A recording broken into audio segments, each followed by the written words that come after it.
নমস্কার, সুরজিৎ মান্না ক্রিয়েশনস চ্যানেলের পক্ষ থেকে তোমাদের সবাইকে সুস্বাগতম। আশা করি তোমরা সকলে ভালো এবং সুস্থ আছো। আমি তোমাদের জন্য এই ভিডিওটিতে তুলে ধরছি 2025 সালে ক্লাস 8-এর রায় ও মার্টিন প্রশ্নবিচিত্র থেকে সেকেন্ড ইউনিট টেস্টের জন্য পরিবেশ বিজ্ঞান বিষয় থেকে এক্সের প্রশ্নপত্রের সম্পূর্ণ সমাধান করছি। তার আগে তোমাদের কাছে অনুরোধ, তোমরা ভিডিওটি না টেনে পুরোটা দেখো। ভিডিওটি কেমন লাগলো কমেন্ট করে জানিয়ে ভিডিওটি লাইক দাও, শেয়ার করো এবং চ্যানেলে নতুন হলে চ্যানেলটিকে সাবস্ক্রাইব করে চ্যানেলের সঙ্গে যুক্ত হয়ে যাও। আলোচনা শুরু করছি।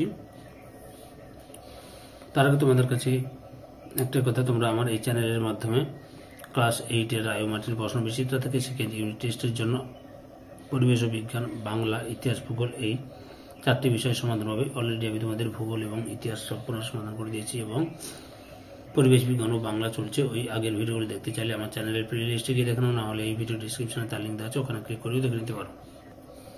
214 নম্বর পেজের 3 নম্বর মডেল স্কুল শৈলেন্দ্র সরকার বিদ্যালয়া গভর্নমেন্ট স্পন্সর এই স্কুলের প্রশ্নপত্র সেটটি আলোচনা করছে। এর আগে আমি 1 এবং 2 নম্বর সেটটি আলোচনা করে দিয়েছি। তোমরা ওই দুটো ভিডিও দেখতে চাইলে আমার চ্যানেলের প্লেলিস্টে গিয়ে দেখে নাও, না হলে এই ভিডিও ডিসক্রিপশনে তার লিঙ্ক দেওয়া আছে, ওখানে ক্লিক করেও দেখে নিতে পারো। প্রথমে ফিজিক্যাল সায়েন্সের পার্টটি লক্ষ্য করো। 1 দাগে সঠিক উত্তরটি নির্বাচন করো। প্রথমে রয়েছে 1 বরফ গলনের লিন তাপের মান সিজিএস পদ্ধতিতে অপশান বিতে 80 ক্যালোরি। 2 নম্বরে সূর্য থেকে পৃথিবীতে তাপ আসে অপশান ডিতে বিকিরণ পদ্ধতিতে। 3 নম্বরে জৈব অনুঘটক বা উৎসেচকগুলি সাধারণত অপশান বিতে প্রোটিন। 4 নম্বরে তাপমোচী বিক্রিয়ার উষ্ণতা অপশান বিতে বাড়ে। 5 নম্বরে কাঠকয়লার দহনের প্রয়োজনীয় অন্যতম প্রভাবক হল অপশান সিতে তাপ। 6 নম্বরে প্রদত্ত কোনটি তড়িতের অপরিবাহী অথচ তড়িৎ বিশ্লেষণ হয় অপশান বিতে পারদ। 7 নম্বরে বজ্রপাতের সময় কোথায় থাকা নিরাপদ অপশান এতে পাকা বাড়িতে।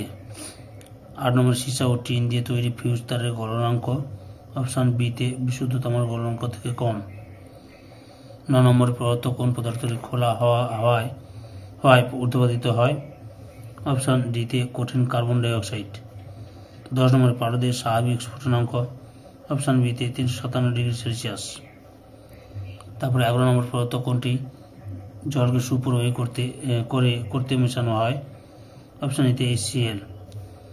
12 নম্বরে ভোল্টামিটারে জলের তড়িৎ বিশ্লেষণে তড়িৎদ্বার হিসেবে ব্যবহৃত হয় অপশান বিতে প্ল্যাটিনাম। 2 দাগে নিম্নলিখিত প্রশ্নগুলোর উত্তর দাও। প্রথমে যে কী ধরনের মেঘ থেকে সাধারণত বজ্রপাত সহ ঝড় বৃষ্টি হয়, কি মূলনিবাস মেঘ থেকে। তারপরে 2 নম্বর জারণ ও বিজারণের বিক্রিয়ায় একটি প্রাকৃতিক উদাহরণ দাও, লোহায় মরচে পড়া। 3 নম্বর একটি তাপগ্রাহী ভৌত পরিবর্তনের উদাহরণ দাও। উত্তরটি লক্ষ্য করো, নিচে লেখা রয়েছে, লিখে দিচ্ছি, লক্ষ্য করো।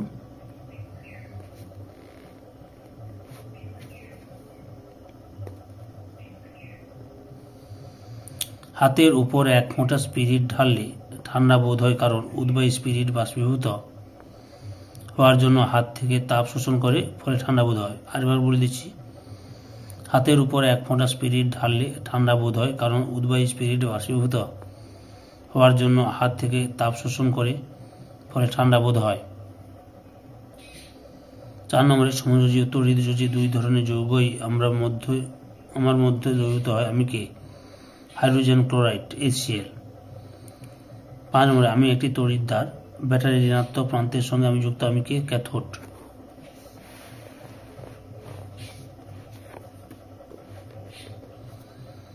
6 নম্বরে তড়িৎ বিশ্লেষণে কি জাতীয় তড়িৎ ব্যবহার করা হয়, সমপ্রবাহ তড়িৎ বা ডিসি। 7 নম্বরে উনুনের পাশে দাঁড়ালে গরম লাগে, এই ক্ষেত্রে তাপ কোন পদ্ধতিতে আসে, বিকিরণ পদ্ধতিতে। 8 নম্বরে এসআইতে আপেক্ষিক তাপের একক কি, জুল পার কিলোগ্রাম। 9 নম্বরে তরল অবস্থায় কারা তড়িৎ পরিবহন করে, ক্যাটায়ন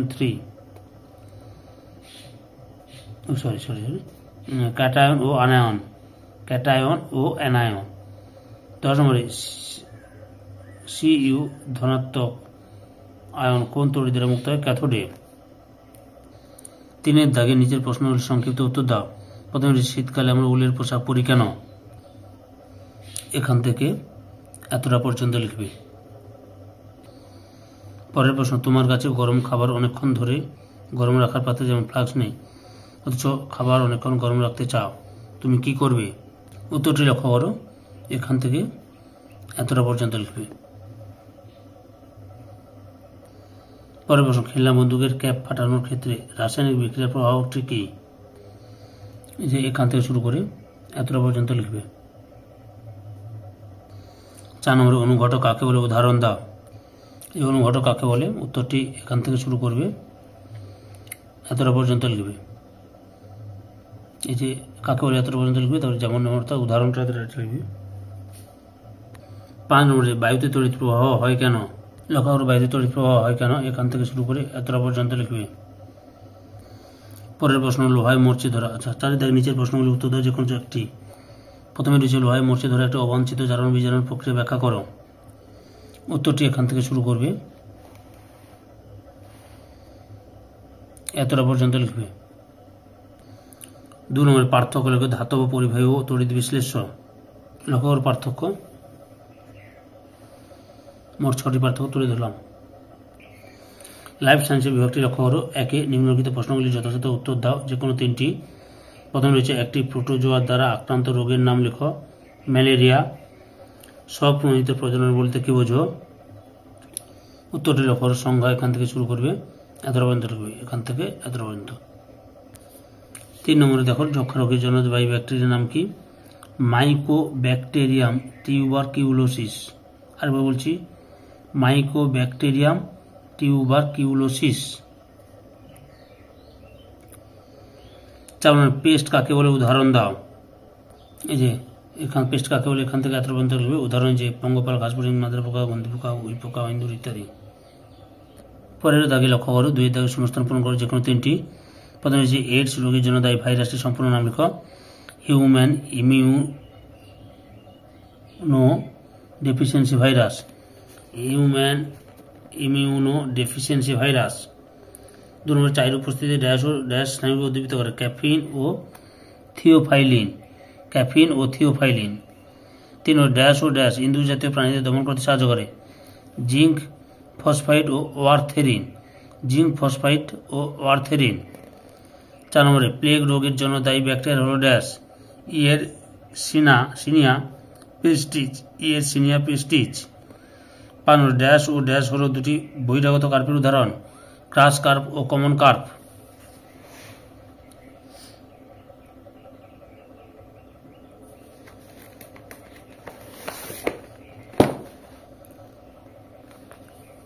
3 দাগে নিম্নলিখিত প্রশ্নগুলি যথাযথ উত্তর দাও যে কোনো 3টি। প্রথমে হচ্ছে, রানী, পুরুষ, শ্রমিক, মৌমাছি একটি করে কাজ লেখো। এখান থেকে উত্তরটা লিখবে, এতটা পর্যন্ত লেখো। পরের অংশটি দেখাচ্ছি। আবার এখান থেকে শুরু করো, এতটা পর্যন্ত লেখো। পরের প্রশ্ন, কোন ধরনের উদ্ভিদ চাষ করলে মাটিতে নাইট্রোজেন বেড়ে যায় এবং কেন? প্রশ্নের উত্তরটি লক্ষ্য করো।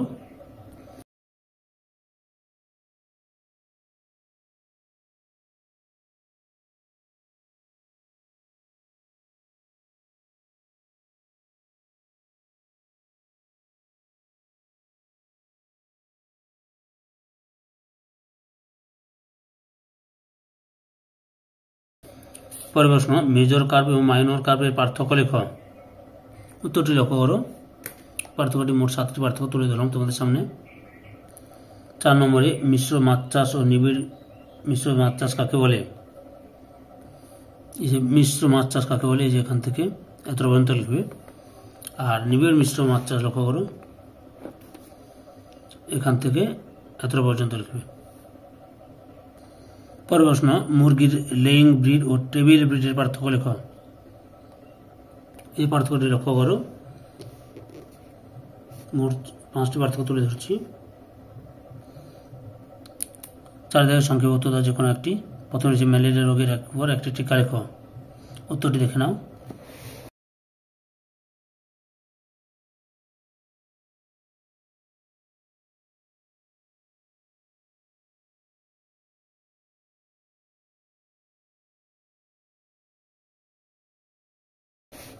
পরের প্রশ্ন, কিভাবে ডিপ লিটার পদ্ধতিতে মুরগি পালন করা হয় তা লেখো। এখান থেকে শুরু করবে, এতটা পর্যন্ত লিখবে। সম্পূর্ণ ভিডিওটি থেকে আমার চ্যানেলে পাশে থাকার জন্য তোমাদের সবাইকে অসংখ্য অসংখ্য ধন্যবাদ।